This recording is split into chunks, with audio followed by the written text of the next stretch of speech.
Hi, hello. Subscribe lang kayo dito. Mag-iingat kayo. Lahat ng viewers ng Rochelle Anting vlog, please do subscribe and thank you for all your support. Toits, oh. Yeah, no. Ingat. Our guest speaker, the Honorable Manila City Mayor Francisco Isko Moreno Dumagoso, popularly known as Yorme, rose from a childhood marked by poverty in the slums of Tondo to become a prominent figure in both Philippine entertainment and politics. After gaining fame as a matinee idol in the 1990s, he transitioned into public service in 1998. Serving as Manila City Councilor and later on as Vice Mayor for 3 terms. To strengthen his governance and leadership skills, he pursued non-degree postgraduate studies at prestigious institutions such as Harvard and Oxford.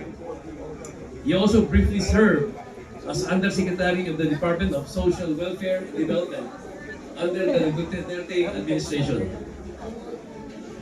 Our guest speaker's political career reached new heights when he was elected the 27th Mayor of Manila in 2019, defeating political heavyweights, ex-Mayor Alfredo Lim and ex-President Joseph Estrada in a landslide victory.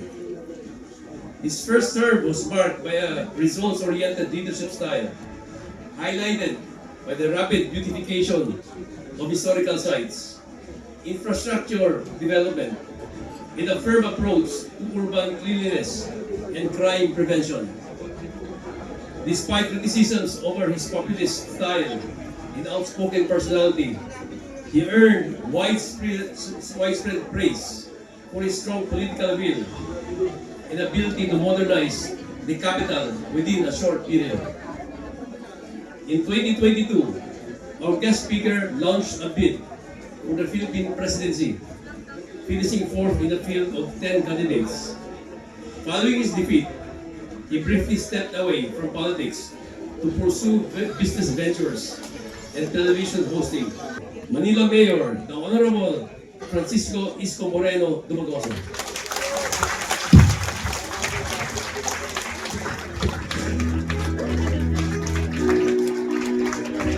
Maupo po kayo.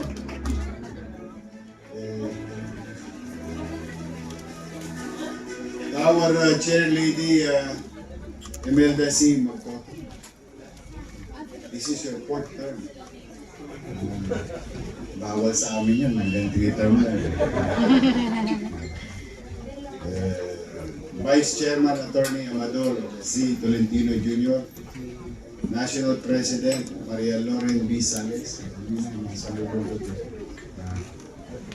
Executive Vice President and Overall Convention Chairman Joby Francis W.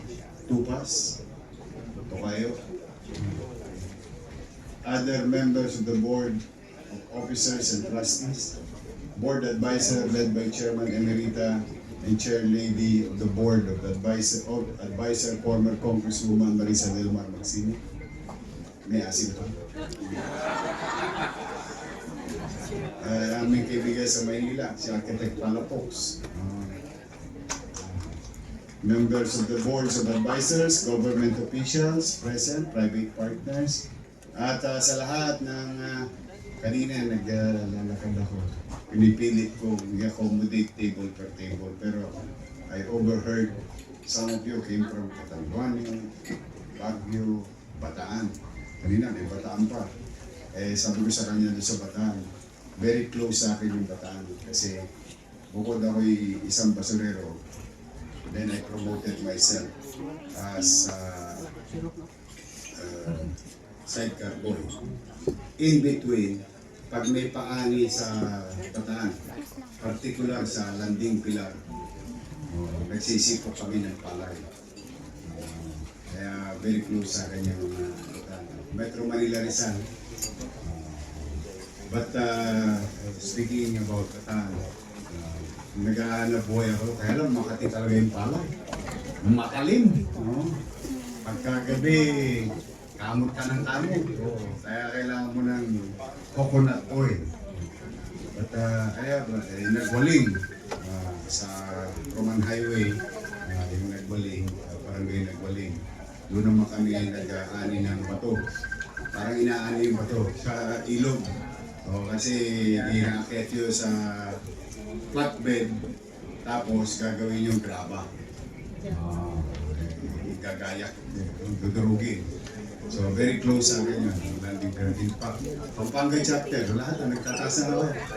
Lahat yung binabati ko. But just wanted to special mention lang yung mga nagsabi ng kanilang lugar. O yung Baguio, kanina, sabi niya, taga Baguio daw siya. Ayun, yung gulay nyo ngayon, nasa amin.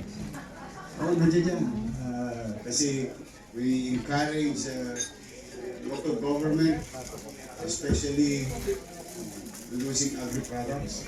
We have an opportunity in Manila to meet institutional buyer.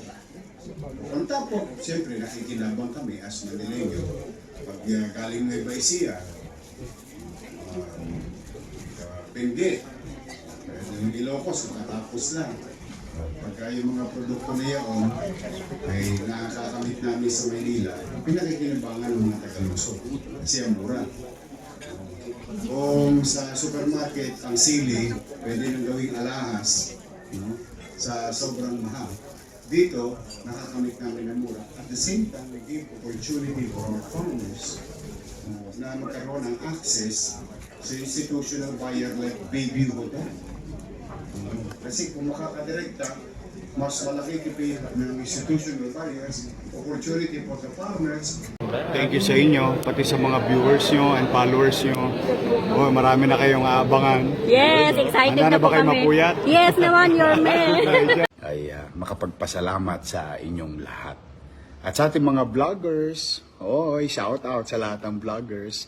You survive. Abonado pa kayo. Thank you very much sa inyo, ha? Hi, hello. Subscribe lang kayo dito. Mag-iingat kayo. Lahat ng viewers ng Rochelle Antigna vlog, please do subscribe and thank you for all your support. Toix, yeah, no? Ingat.